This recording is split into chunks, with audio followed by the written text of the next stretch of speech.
Essa sensação de atraso não é só você que passa por isso. Todo mundo já passou, ou pelo menos já passou e não falou. Mas por que isso acontece com tanta frequência?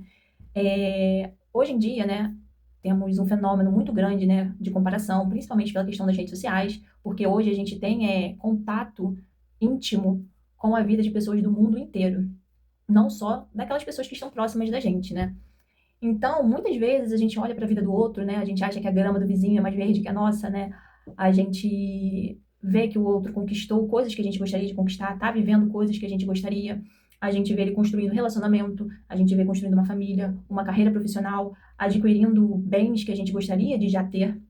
Então, quando a gente fica presa nisso, a gente acaba estagnando. Essa energia de criação, ela fica estagnada. Por quê? Porque a gente fica olhando para o outro, a gente quer o passo a passo que o outro fez. Só que nós somos seres individuais e na nossa individualidade a gente tem a nossa própria criatividade para expressar. Então, quando a gente fica muito preso só na vida dessas pessoas, obsessiva, às vezes a gente nem reconhece que a gente é obsessivo com a vida do fulano, do ciclano, que a vida dele dá certo, que a vida dele tem coisas que você gostaria de ter para você. Quando a gente fica com essa energia, eu não tô falando de energia paz, amor, não, eu tô falando de energia mesmo, de estrutura da realidade, como tudo se comunica, né? Então, essa energia que tá ali focalizada, ela pode ser focalizada para você. E por sermos seres individuais, a nossa criatividade, ela é única. Quando a gente começa a focar em si, começa a olhar para si mesmo, trabalhar, ajustar, essa criatividade, ela começa a fluir de dentro para fora, de forma que ela se derrama a todos ao nosso redor. E automaticamente a gente começa a entrar no fluxo natural da vida. Então é como se você estivesse boiando num rio e indo com esse fluxo. E o mais interessante é que muitas pessoas, né, que a gente interpreta, né, que tipo, ela tem uma vida perfeita, ela tá vivenciando aquilo que eu gostaria de vivenciar. Mas será que tá mesmo? Como é que será que tá essa pessoa por dentro? Tem muita gente, eu não gosto de utilizar o termo inveja, eu acho que tudo é inspiração, né? A gente se inspira no outro, só que a forma como a gente olha para essa inspiração, se for de uma forma meio torta, aí sim pode parecer inveja, pode parecer uma coisa mais negativa. Mas quando a gente olha para a vida de alguém e a gente vê que a gente gostaria de ter aquilo, de vivenciar aquilo, a gente pode sim interpretar isso como uma inspiração e não como inveja, tá? Então, então, como que a gente tem certeza que o outro, tendo tudo aquilo que a gente almeja, ele tá bem? Esse bem-estar, ele não pode vir de fora. Esse bem-estar, ele vem aqui de dentro. Então, tem muitas pessoas que a gente idolatra, que a gente se inspira, mas por dentro, ela nem se enxerga como você enxerga ela.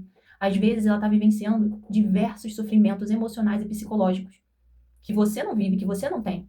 Então, de repente, tudo aquilo que ela tem já nem faz mais tanto sentido como você acredita que faria para você.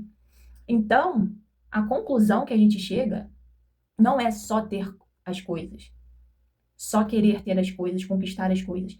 Existe algo que antecede isso, que é a paz interior, que é a serenidade interior. E como que a gente pode ter e desenvolver isso? Aceitando que cada um tem o seu caminho e que querer caminhar com o sapato do outro não vai nos levar para o nosso destino. Porque, novamente, como eu falei lá no início do vídeo, a nossa criatividade, a nossa individualidade nos faz ser únicos. E quando a gente passa a expressar isso, quando a gente passa a contribuir com a nossa individualidade para o mundo, sem querer copiar, é claro que a gente pode se inspirar em pessoas, em coisas, enfim. Mas a individualidade, ela é tua. O teu jeito de ser é teu, a forma como você comunica, só você pode fazer isso. A forma como você pega um assunto, como você lida com as coisas, como você interpreta a sua vida, a forma como você dá uma palavra de apoio para alguém, é só sua. Então, quando a gente solta isso ai, as coisas do outro, nananana, para um pouco e foca em você. Porque, querendo ou não, a gente acha que a gente é perfeito, né? Que a gente não tem nada para ajustar. Eu sou assim, eu vou morrer assim, sempre foi assim. E esse tipo de pensamento que nos impede de ir para o próximo nível. Próximo nível não, né? Não gosto desse termo, mas só para poder contextualizar. Mas descartando esse pensamento, substituindo esse pensamento por algo, putz, o que ser honesto consigo mesmo, ser honesto consigo mesmo, gente. Não, mesmo vou dar um exemplo. Eu sou péssima, péssima companheira. Eu não preciso chegar e falar para o meu companheiro os meus erros, os meus defeitos, mesmo que ele saiba. Eu tenho que olhar para mim. Eu tenho que ser honesta comigo, sozinha, aqui. Porque tem muito disso. Eu acho que às vezes a gente tem vergonha de pensar os nossos pensamentos, de pensar sobre si mesmo. Porque tem algumas partes nossas que são feias, né? As sombras, né? Feio é uma forma de falar, né? Que são os nossos pensamentos mais problemáticos, os nossos sentimentos mais difíceis, sentimentos como raiva, ódio.